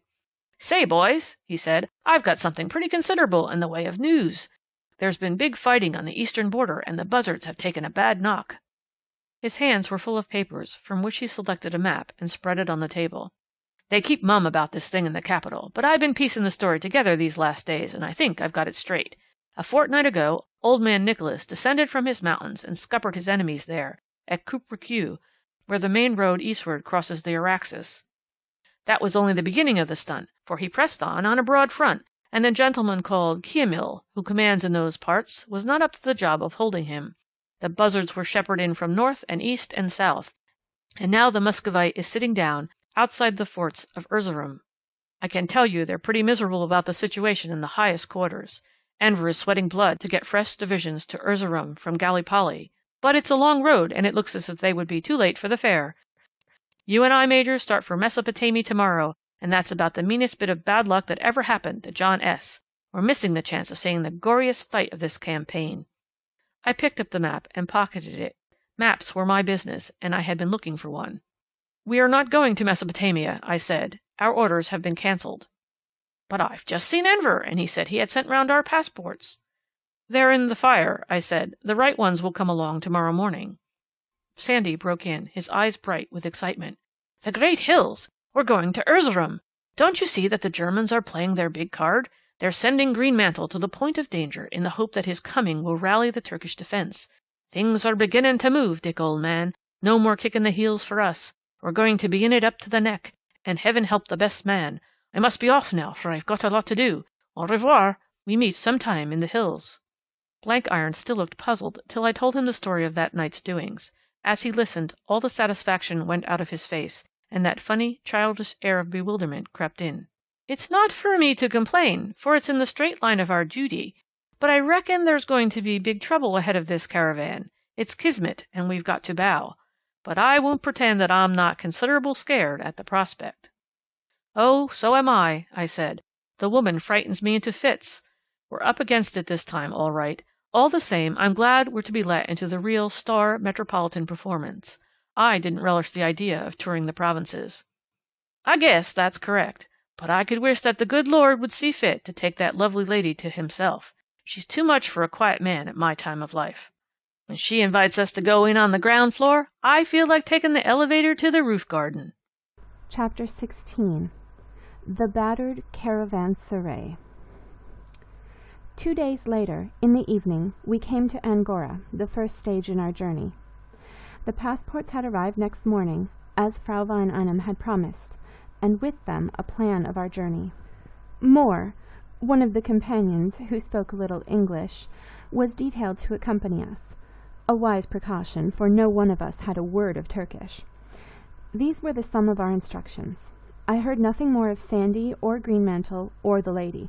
We were meant to travel in our own party. We had the railway to Angora, a very comfortable German Schlafwagen tacked to the end of a troop train. There wasn't much to be seen of the country, for after we left the Bosphorus we ran into scuds of snow, and except that we seemed to be climbing onto a big plateau, I had no notion of the landscape. It was a marvel that we made such good time, for that line was congested beyond anything I have ever seen. The place was crawling with the Gallipoli troops, and every siding was packed with supply trucks. When we stopped, which we did on average about once an hour, you could see vast camps on both sides of the line, and often we struck regiments on the march along the railway track. They looked a fine, hardy lot of ruffians, but many were deplorably ragged, and I didn't think much of their boots. I wondered how they would do the 500 miles of road to Erzurum. Blenkiron played patience, and Peter and I took a hand at piquet, but mostly we smoked and yarned. Getting away from that infernal city had cheered us wonderfully. Now we were out on the open road, moving to the sound of the guns. At the worst, we should not perish like rats in a sewer. We would be all together, too, and that was a comfort. I think we felt the relief which a man who has been on a lonely outpost feels when he is brought back to his battalion. Besides, the thing had gone clean beyond our power to direct. It was no good planning and scheming, for none of us had a notion what the next step might be. We were fatalists now, believing in kismet, and that is a comfortable faith. All but Blenkiron. The coming of Hilda von Einem into the business had put a very ugly complexion on it for him. It was curious to see how she affected the different members of our gang. Peter did not care a rush. Man, woman, and hippogriff were the same to him. He met it all as calmly as if he were making plans to round up an old lion in a patch of bush, taking the facts as they came and working at them as if they were a sum of arithmetic. Sandy and I were impressed. It's no good denying it. Horribly impressed. But we were too interested to be scared. And we weren't a bit fascinated. We hated her too much for that. But she fairly struck Blenkiron dumb. He said himself it was just like a rattlesnake and a bird. I made him talk about her, for if he sat and brooded he would get worse. It was a strange thing that this man, the most imperturbable, and I think about the most courageous I have ever met, should be paralyzed by a slim woman. There was no doubt about it. The thought of her made the future to him as black as a thundercloud. It took the power out of his joints, and if she was going to be much around, it looked as if Blenkiron might be counted out. I suggested that he was in love with her, but this he vehemently denied. "No, sir, I haven't got no sort of affection for the lady. My trouble is that she puts me out of countenance, and I can't fit her in as an antagonist. I guess we Americans haven't got the right poise for dealing with that kind of female. We've exalted our womenfolk into little tin gods, and at the same time left them out of the real business of life. Consequently, when we strike one playing the biggest kind of man's game, we can't place her. We aren't used to regarding them as anything except angels and children. I wish I had had you boys' upbringing. Angora was like my notion of some place such as Amiens in the retreat from Mons. It was one mass of troops and transport, the neck of the bottle, for more arrived every hour, and the only outlet was the single eastern road. The town was pandemonium, into which distracted German officers were trying to introduce some order. They didn't worry much about us, for the heart of Anatolia wasn't a likely hunting ground for suspicious characters. We took our passport to the commandant, who visaed them readily, and told us he'd do his best to get us transport. We spent the night in a sort of hotel, where all four crowded into one little bedroom, and next morning I had my work cut out getting a motor car. It took 4 hours, and the use of every great name in the Turkish Empire, to raise a dingy sort of Studebaker, and another 2 to get the petrol and spare tires. As for a chauffeur, love or money couldn't find him, and I was compelled to drive the thing myself. We left just after midday, and swung out into bare, bleak downs patched with scrubby woodlands. There was no snow here, but a wind was blowing from the east, which searched the marrow. Presently we climbed up into hills, and the road, though not badly engineered to begin with, grew as rough as the channel of a stream.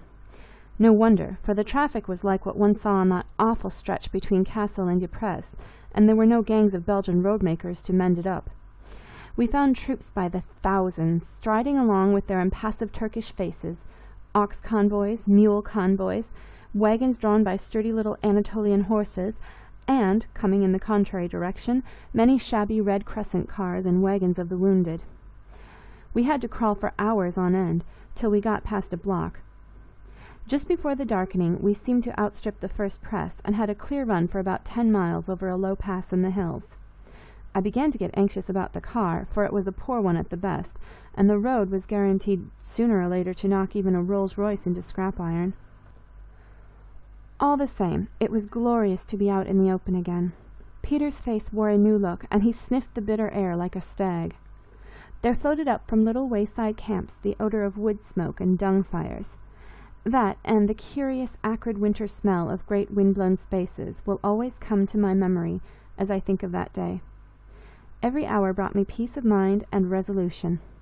I felt as I had felt when the battalion first marched from Aire towards the firing line, a kind of keying up and wild expectation. I'm not used to cities, and lounging about Constantinople had slackened my fibre. Now, as the sharp wind buffeted us, I felt braced to any kind of risk. We were on the great road to the east and the border hills, and soon we should stand upon the farthest battlefront of the war. This was no commonplace intelligence job. That was all over, and we were going into the firing zone, going to take part in what might be the downfall of our enemies. I didn't reflect that we were among those enemies, and would probably share their downfall if we were not shot earlier. The truth is, I had got out of the way of regarding the thing as a struggle between armies and nations. I hardly bothered to think where my sympathies lay. First and foremost, it was a contest between the 4 of us and a crazy woman, and this personal antagonism made the strife of armies only a dimly felt background. We slept that night like logs on the floor of a dirty khan, and started next morning in a powder of snow. We were getting very high up now, and it was perishing cold. The companion, his name sounded like Hussein, had travelled the road before and told me what the places were, but they conveyed nothing to me. All morning we wriggled through a big lot of troops, a brigade at least, who swung along at a great pace with a fine free stride that I don't think I have ever seen bettered. I must say I took a fancy to the Turkish fighting man. I remembered the testimonial that our fellows gave him as a clean fighter, and I felt very bitter that Germany should have lugged him into this dirty business. They halted for a meal, and we stopped too, and lunched off some brown bread and dried figs, and a flask of very sour wine. I had a few words with one of the officers who spoke a little German. He told me they were marching straight for Russia, since there had been a great Turkish victory in the Caucasus. "We have beaten the French and the British, and now it is Russia's turn," he said stolidly, as if repeating a lesson, but he added that he was mortally sick of war.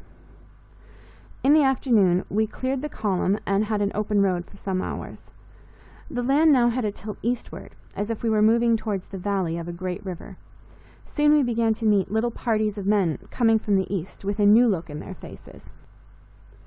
The first lots of wounded had been the ordinary thing you see on every front, and there had been some pretense at organization, but these new lots were very weary and broken. They were often barefoot, and they seemed to have lost their transport and to be starving. You would find a group stretched by the roadside in the last stages of exhaustion. Then would come a party limping along, so tired that they never turned their heads to look at us. Almost all were wounded, some badly, and most were horribly thin. I wondered how my Turkish friend behind would explain the sight to his men, if he believed in a great victory. They had not the air of the backwash of a conquering army. Even Blenkiron, who was no soldier, noticed it.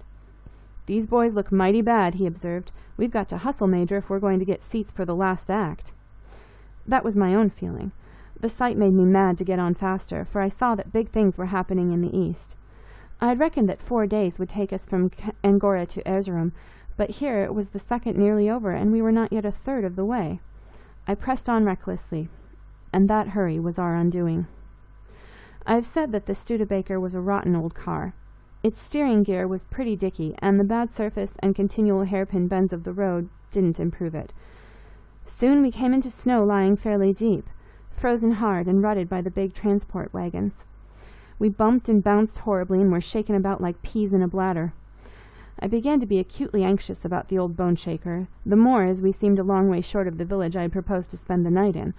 Twilight was falling, and we were still in an unfeatured waste, crossing the shallow glen of a stream. There was a bridge at the bottom of a slope, a bridge of logs and earth which had apparently been freshly strengthened for heavy traffic. As we approached it at a good pace, the car ceased to answer to the wheel. I struggled desperately to keep it straight, but it swerved to the left, and we plunged over a bank into a marshy hollow. There was a sickening bump as we struck the lower ground, and the whole party were shot out into the frozen slush. I don't yet know how I escaped, for the car turned over, and by rights I should have had my back broken. But no one was hurt. Peter was laughing, and Blenkiron, after shaking the snow out of his hair, joined him. For myself, I was feverishly examining the machine. It was about as ugly as it could be, for the front axle was broken. Here was a piece of hopeless bad luck. We were stuck in the middle of Asia Minor with no means of conveyance, for to get a new axle there was as likely as to find snowballs on the Congo. It was all but dark, and there was no time to lose. I got out the petrol tins and spare tires and cached them among the rocks on the hillside. Then we collected our scanty baggage from the derelict Studebaker. Our only hope was Hussein. He had got to find us some lodging for the night, and next day we would have a try for horses or a lift in some passing wagon. I had no hope of another car. Every automobile in Anatolia would now be at a premium. It was so disgusting a mishap that we all took it quietly. It was too bad to be helped by hard swearing. Hussein and Peter set off on different sides of the road to prospect for a house, and Blenkiron and I sheltered under the nearest rock and smoked savagely. Hussein was the first to strike oil. He came back in 20 minutes with news of some kind of dwelling a couple of miles up the stream. He went off to collect Peter, and, humping our baggage, Blenkiron and I plodded up the waterside. Darkness had fallen thick by this time, and we took some bad tosses among the bogs. When Hussein and Peter overtook us, they found a better road, and presently we saw a light twinkle in the hollow ahead. It proved to be a wretched, tumble-down farm in a grove of poplars, a foul-smelling, muddy yard, a 2-roomed hovel of a house, and a barn which was tolerably dry, and which we selected for our sleeping place. The owner was a broken old fellow whose sons were all at the war, and he received us with the profound calm of one who expects nothing but unpleasantness from life. By this time we had recovered our tempers, and I was trying hard to put my new Kismet philosophy into practice. I reckoned that if risks were foreordained, so were difficulties, and both must be taken as part of the day's work. With the remains of our provisions and some curdled milk, we satisfied our hunger and curled ourselves up among the pease straw of the barn. Blenkiron announced with a happy sigh that he had now been for 2 days quit of his dyspepsia. That night, I remember, I had a queer dream. I seemed to be in a wild place among mountains, and I was being hunted, though who was after me I couldn't tell. I remember sweating with fright, for I seemed to be quite alone, and the terror that was pursuing me was more than human. The place was horribly quiet and still, and there was deep snow lying everywhere, so that each step I took was heavy as lead. A very ordinary sort of nightmare, you will say? Yes, but there was one strange feature in this one. The night was pitch dark, but ahead of me, in the throat of the pass, there was one patch of light, and it showed a rum little hill with a rocky top, what we call in South Africa a castrol or saucepan. I had a notion that if I could get to that castrol I should be safe, and I panted through the drifts towards it with the avenger of blood at my heels. I woke gasping to find the winter morning struggling through the cracked rafters, and to hear Blenkiron say cheerily that his duodenum had behaved all night like a gentleman. I lay still for a bit, trying to fix the dream, but it all dissolved into haze, except the picture of the little hill, which was quite clear in every detail. I told myself it was a reminiscence of the veldt, some spot down in the Wakkerstrom country, though for the life of me I couldn't place it. I pass over the next 3 days, for they were one uninterrupted series of heartbreaks. Hussein and Peter scoured the country for horses, Blenkiron sat in the barn and played patience, while I haunted the roadside near the bridge in the hope of picking up some kind of conveyance. My task was perfectly futile. The columns passed, casting wondering eyes on the wrecked car among the frozen rushes, but they could offer no help. My friend the Turkish officer promised to wire to Angora from some place or other for a fresh car, but, remembering the state of affairs at Angora, I had no hope from that quarter. Cars passed, plenty of them, packed with staff officers, Turkish and German, but they were in far too big a hurry to even stop and speak. The only conclusion I reached from my roadside vigil was that things were getting very warm in the neighbourhood of Erzurum. Everybody on that road seemed to be in mad haste either to get there or to get away. Hussein was the best chance, for, as I have said, the companions had a very special and peculiar graft throughout the Turkish Empire. But the first day he came back empty-handed. All the horses had been commandeered for the war, he said, and though he was certain that some had been kept back and hidden away, he could not get on their track. The second day he returned with 2, miserable screws, and deplorably short in the wind from a diet of beans. There was no decent corn or hay left in the countryside. The third day he picked up a nice little Arab stallion, in poor condition, it is true, but perfectly sound. For these beasts we paid good money, for Blenkiron was well supplied, and we had no time to spare for the interminable Oriental bargaining. Hussein said he had cleaned up the countryside, and I believed him. I dared not delay another day, even though it meant leaving him behind, but he had no notion of doing anything of the kind. He was a good runner, he said, and could keep up with such horses as ours forever. If this was the manner of our progress, I reckoned we would be weeks in getting to Erzurum. We started at dawn on the morning of the 4th day, after the old farmer had blessed us and sold us some stale rye bread. Blenkiron bestrode the Arab, being the heaviest, and Peter and I had the screws. My worst forebodings were soon realized, and Hussein, loping along at my side, had an easy job to keep up with us. We were about as slow as an ox wagon. The brutes were unshod, and with the rough roads I saw that their feet would very soon go to pieces. We jogged along like a tinker's caravan, about 5 miles to the hour, as feckless a party as ever disgraced a high road. The weather was now a drizzle, which increased my depression. Cars passed us and disappeared in the mist, going at 30 miles an hour to mock our slowness. None of us spoke, for the futility of the business clogged our spirits. I bit hard on my lip to curb my restlessness, and I think I would have sold my soul there and then for anything that could move fast. I don't know any sorer trial than to be mad for speed and to have to crawl at a snail's pace. I was getting ripe for any kind of desperate venture. About midday we descended on a wide plain full of the marks of rich cultivation. Villages became frequent, and the land was studded with olive groves and scarred with water furrows. From what I remembered of the map, I judged that we were coming to that champagne country near Sivas, which is the granary of Turkey and the home of the true Osmanli stock. Then at the corner of the road we came to the caravanserai. It was a dingy, battered place, with the pink plaster falling in patches from its walls. There was a courtyard abutting on the road, and a flat-topped house with a big hole in its side. It was a long way from any battleground, and I guessed that some explosion had wrought the damage. Behind it, a few hundred yards off, a detachment of cavalry were encamped beside a stream, with their horses tied up in long lines of pickets. And by the roadside, quite alone and deserted, stood a large, new motor car. In all the road before and behind there was no man to be seen except the troops by the stream. The owners, whoever they were, must be inside the caravanserai. I have said I was in the mood for some desperate deed, and lo and behold, Providence had given me the chance. I coveted that car as I have never coveted anything on earth. At the moment, all my plans had narrowed down to a feverish passion to get to the battlefield. We had to find Greenmantle at Erzurum, and once we were there, we should have Hilda von Einem's protection. It was a time of war, and a front of brass was the surest safety. But indeed, I could not figure out any plan worth speaking of. I saw only one thing: a fast car which might be ours. I said a word to the others, and we dismounted and tethered our horses at the near end of the courtyard. I heard the low hum of voices from the cavalrymen by the stream, but they were 300 yards off and could not see us. Peter was sent forward to scout in the courtyard.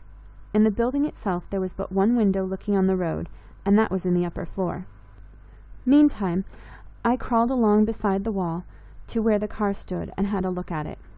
It was a splendid 6-cylinder affair, brand new with the tires little worn. There were 7 tins of petrol stacked behind, as well as spare tires, and looking in, I saw map cases and field glasses strewn on the seats as if the owners had only got out for a minute to stretch their legs. Peter came back and reported that the courtyard was empty. There were men in the upper room, he said, more than one, for I heard their voices. They are moving about restlessly and may soon be coming out. I reckoned that there was no time to be lost, so I told the others to slip down the road 50 yards beyond the caravanserai and be ready to climb in as I passed. I had to start the infernal thing, and there might be shooting. I waited by the car till I saw them reach the right distance. I could hear voices from the second floor of the house and footsteps moving up and down. I was in a fever of anxiety, for any moment a man might come to the window. Then I flung myself on the starting handle and worked like a demon. The cold made the job difficult, and my heart was in my mouth, for the noise in that quiet place must have woke the dead. Then, by the mercy of heaven, the engine started, and I sprang to the driving seat, released the clutch, and opened the throttle.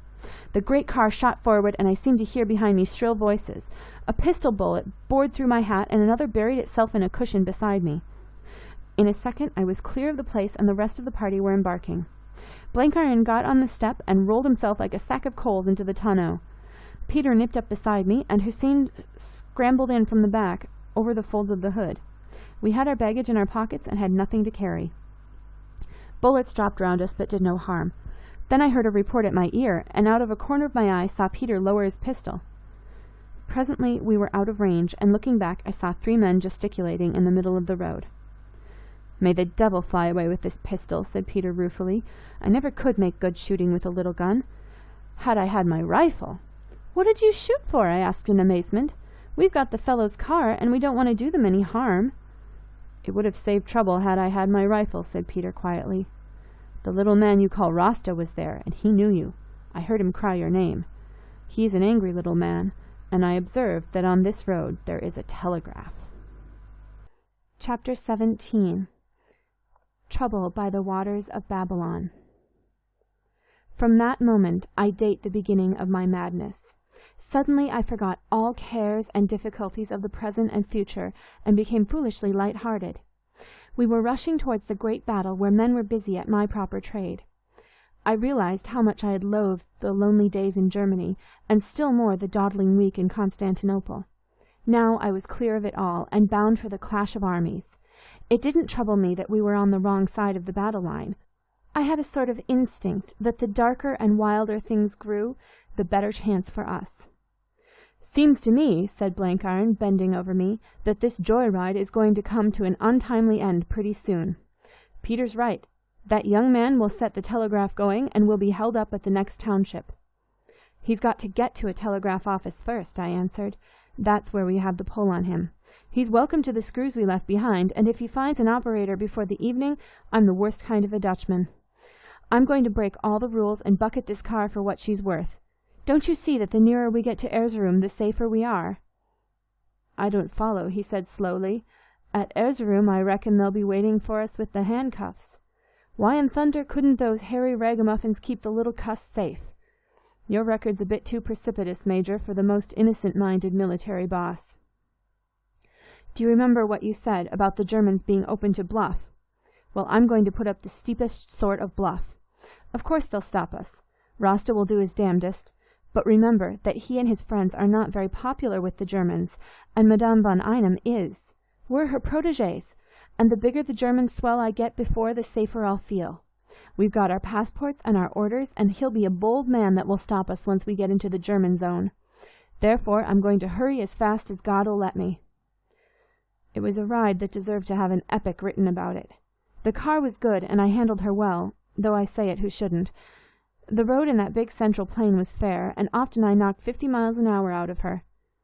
We passed troops by a circuit over the veldt, where we took some awful risks, and once we skidded by some transport with our off-wheels almost over the lip of a ravine. We went through the narrow streets of Siwas like a fire engine, while I shouted out in German that we carried dispatches for headquarters. We shot out of drizzling rain into brief spells of winter sunshine, and then into a snow blizzard which all but whipped the skin from our faces. And always before us the long road unrolled, with somewhere at the end of it 2 armies clinched in a death grapple. That night we looked for no lodging. We ate a sort of meal in the car with the hood up, and felt our way on in the darkness, for the headlights were in perfect order. Then we turned off the road for 4 hours' sleep, and I had a go at the map. Before dawn we started again, and came over a pass into the vale of a big river. The winter dawn showed its gleaming stretches, icebound among the sprinkled meadows. I called to Blenkiron. "I believe that river is the Euphrates," I said. "So," he said, acutely interested. "Then that's the waters of Babylon. Great snakes, that I should have lived to see the fields where King Nebuchadnezzar grazed. Do you know the name of that big hill, Major?" "Ararat, as like as not," I cried, and he believed me. We were among the hills now, great rocky black slopes, and seen through side glens, a hinterland of snowy peaks. I remember I kept looking for the castrol I had seen in my dream. The thing had never left off haunting me, and I was pretty clear now that it did not belong to my South African memories. I'm not a superstitious man, but the way that little kranz clung to my mind made me think it was a warning sent by Providence. I was pretty certain that when I clapped eyes on it, I would be in for bad trouble. All morning we travelled up that broad vale, and just before noon it spread out wider. The road dipped to the water's edge, and I saw before me the white roofs of a town. The snow was deep now, and lay down to the riverside, but the sky had cleared, and against a space of blue heaven some peaks to the south rose glittering like jewels. The arches of a bridge, spanning 2 forks of the stream, showed in front, and as I slowed down at the bend, a sentry's challenge rang out from a blockhouse. We had reached the fortress of Erzurum, the headquarters of a Turkish corps and the gate of Armenia. I showed the man our passports, but he did not salute and let us move on. He called another fellow from the guard-house, who motioned us to keep pace with him as he stumped down a side lane. At the other end was a big barracks with sentries outside. The man spoke to us in Turkish, which Hussein interpreted. There was somebody in that barracks who wanted badly to see us. "By the waters of Babylon, we sat down and wept," quoted Blenkiron softly. "I fear, Major, we'll soon be remembering Zion." I tried to persuade myself that this was merely the red tape of a frontier fortress, but I had an instinct that difficulties were in store for us. If Rasta had started wiring, I was prepared to put up the brazenest bluff, for we were still 80 miles from Erzurum, and at all costs we were going to be landed there before night. A fussy staff officer met us at the door. At the sight of us he cried to a friend to come and look. "Here are the birds safe. A fat man and 2 lean ones, and a savage who looks like a Kurd. Call the guard and march them off. There's no doubt about their identity." "Pardon me, sir," I said, "but we have no time to spare, and we'd like to be in Erzurum before the dark. I would beg you to get through any formalities as soon as possible. This man," and I pointed to the sentry, "has our passports."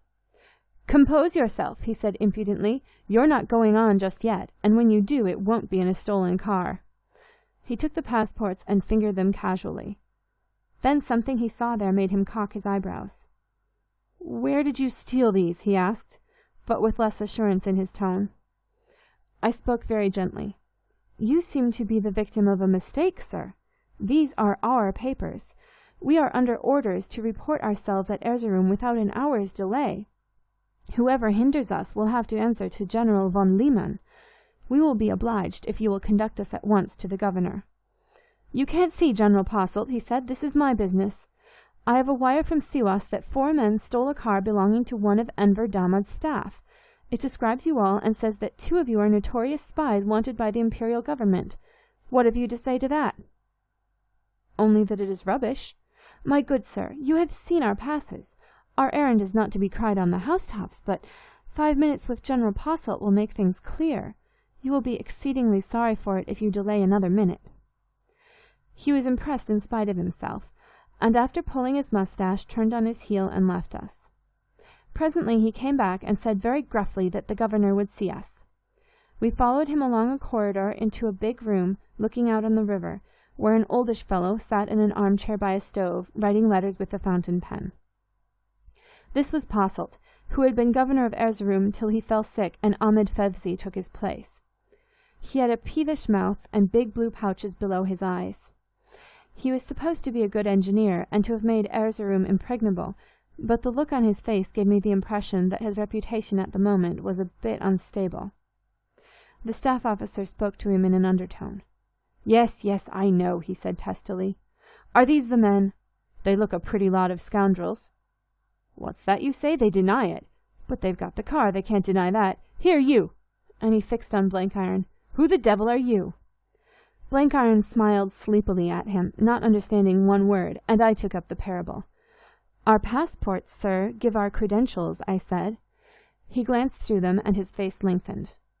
"They're right enough. But what about this story of stealing a car?" "It is quite true," I said, "but I would prefer to use a pleasanter word. You will see from our papers that every authority on the road is directed to give us the best transport. Our own car broke down, and after a long delay we got some wretched horses. It is vitally important that we should be in Erzurum without delay, so I took the liberty of appropriating an empty car we found outside an inn. I am sorry for the discomfort of the owners, but our business was too grave to wait." "But the telegram says you are notorious spies." I smiled. "Who sent the telegram?" "I see no reason why I shouldn't give you his name. It was Rasta Bey. You've picked an awkward fellow to make an enemy of." I did not smile, but laughed. "Rasta!" I cried. "He's one of Enver's satellites. That explains many things. I should like a word with you alone, sir." He nodded to the staff officer, and when he had gone I put on my most Bible face and looked as important as a provincial mayor at a royal visit. "I can speak freely," I said, "for I am speaking to a soldier of Germany. There is no love lost between Enver and those I serve. I need not tell you that. This Rasta thought he had found a chance of delaying us, so he invents this trash about spies. Those Komitadjis have spies on the brain. Especially he hates Frau von Einem." He jumped at the name. "You have orders from her?" he asked in a respectful tone. "Why, yes," I answered, "and those orders will not wait." He got up and walked to a table, whence he turned a puzzled face on me. "I'm turned in two between the Turks and my own countrymen. If I please one, I offend the other, and the result is a damnable confusion. You can go on to Erzurum, but I shall send a man with you to see that you report to headquarters there. I'm sorry, gentlemen, but I'm obliged to take no chances in this business. Rasta's got a grievance against you, but you can easily hide behind the lady's skirts. She passed through this town 2 days ago." 10 minutes later, we were coasting through the slush of the narrow streets with a stolid German lieutenant sitting beside me. The afternoon was one of those rare days when in the pauses of snow you have a spell of weather as mild as May. I remembered several like it during our winter's training in Hampshire. The road was a fine one, well engineered, and well kept too, considering the amount of traffic. We were little delayed, for it was sufficiently broad to let us pass troops and transport without slackening pace. The fellow at my side was good-humoured enough, but his presence naturally put the lid on our conversation. I didn't want to talk, however. I was trying to piece together a plan, and making very little of it, for I had nothing to go upon. We must find Hilda von Einem and Sandy, and between us we must wreck the Greenmantle business. That done, it didn't matter so much what happened to us. As I reasoned it out, the Turks must be in a bad way, and unless they got a fillip from Greenmantle, would crumple up before the Russians. In the rout I hoped we might get a chance to change our sides, but it was no good looking so far forward. The first thing was to get to Sandy. Now, I was still in the mood of reckless bravado which I had got from bagging the car. I did not realize how thin our story was, and how easily Rasta might have a big graft at headquarters. If I had, I would have shot out the German lieutenant long before we got to Erzurum, and found some way of getting mixed up in the ruck of the population. Hussein could have helped me to that. I was getting so confident since our interview with Posselt that I thought I could bluff the whole outfit. But my main business that afternoon was pure nonsense. I was trying to find my little hill. At every turn of the road I expected to see the castrol before us. You must know that ever since I could stand, I have been crazy about high mountains. My father took me to Basutoland when I was a boy, and I reckon I've scrambled over almost every bit of upland south of the Zambezi, from the Hottentots Holland to the Zoutpansberg, and from the ugly yellow kopjes of Damaraland to the noble cliffs of Mont aux Sources. One of the things I had looked forward to in coming home was the chance of climbing the Alps. But now I was among peaks that I fancied were bigger than the Alps, and I could scarcely keep my eyes on the road.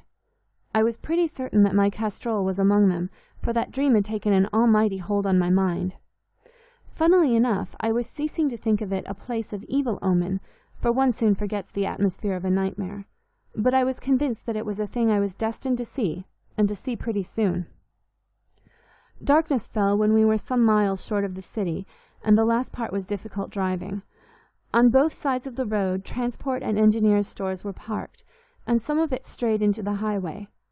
I noticed lots of small details: machine-gun detachments, signaling parties, squads of stretcher-bearers, which mean the fringe of an army, and as soon as the night began, the white fingers of searchlights began to grope in the skies.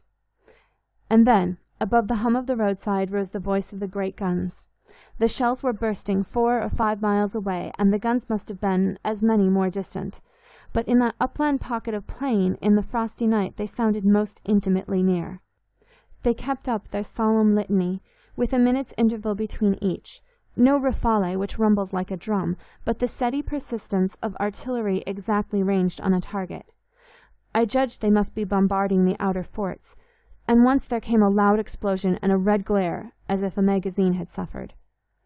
It was a sound I had not heard for 5 months, and it fairly crazed me. I remembered how I had first heard it on the ridge before Laventie.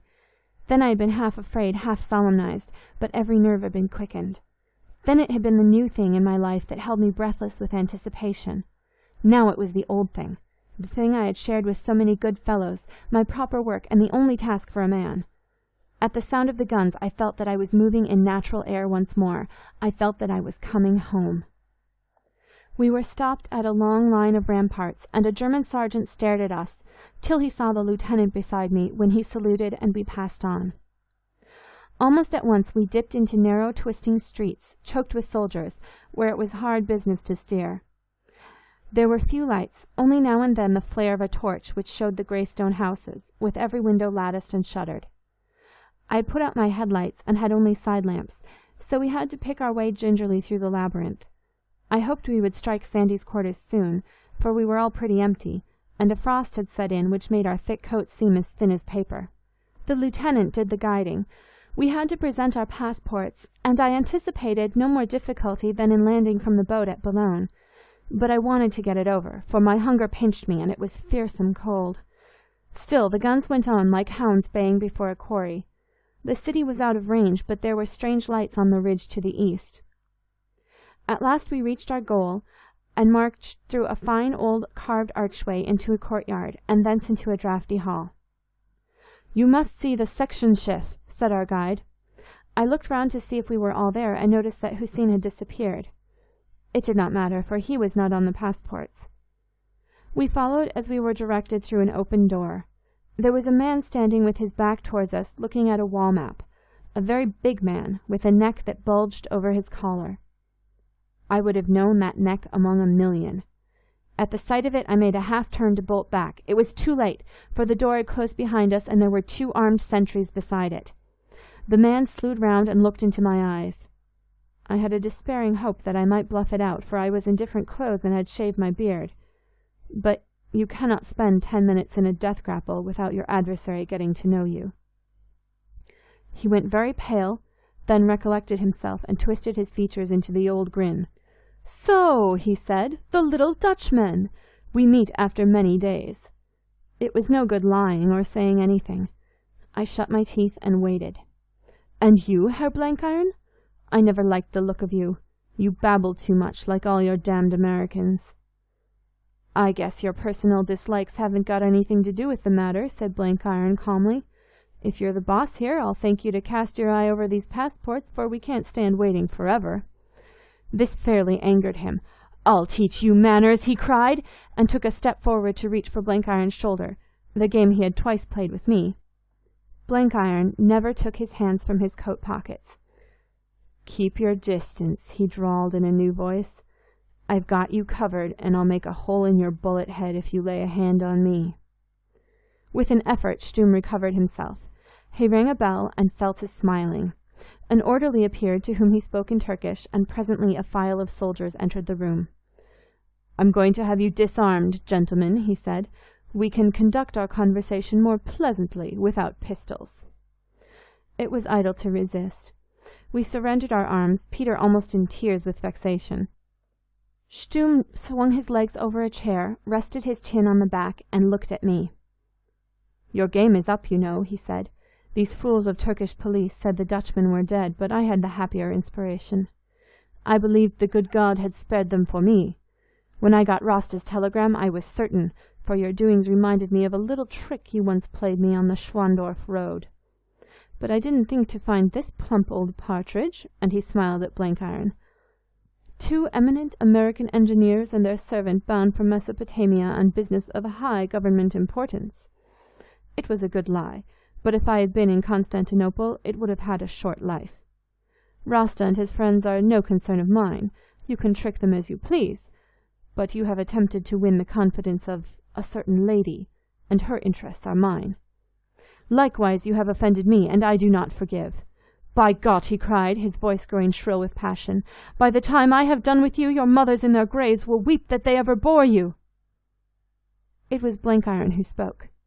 His voice was as level as the chairman's of a bogus company, and it fell on that turbid atmosphere like acid on grease. "I don't take no stock in highfalutin. If you're trying to scare me by that dime novel talk, I guess you've hit the wrong man. You're like the sweep that's stuck in the chimney, a bit too big for your job. I reckon you've a talent for romance that's just wasted in soldiering. But if you're going to play any ugly games on me, I'd like you to know that I'm an American citizen, and pretty well considered in my own country and in yours, and you'll sweat blood for it later. That's a fair warning, Colonel Sturm." I don't know what Sturm's plans were, but that speech of Blenkiron's put into his mind just the needed amount of uncertainty. You see, he had Peter and me right enough, but he hadn't properly connected Blenkiron with us, and was afraid either to hit out at all three or to let Blenkiron go. It was lucky for us that the American had cut such a dash in the fatherland. "There is no hurry," he said blandly. "We shall have long, happy hours together. I'm going to take you all home with me, for I'm a hospitable soul. You will be safer with me than in the town jail, for it's a trifle draughty. It lets things in, and it might let things out." Again he gave an order, and we were marched out, each with a soldier at his elbow. The three of us were bundled into the back seat of the car, while two men sat before us with their rifles between their knees. One got up behind on the baggage rack, and one sat beside Sturm's chauffeur. Packed like sardines, we moved into the bleak streets, above which the stars twinkled in ribbons of sky. Hussein had disappeared from the face of the earth, and quite right too. He was a good fellow, but he had no call to mix himself up in our troubles.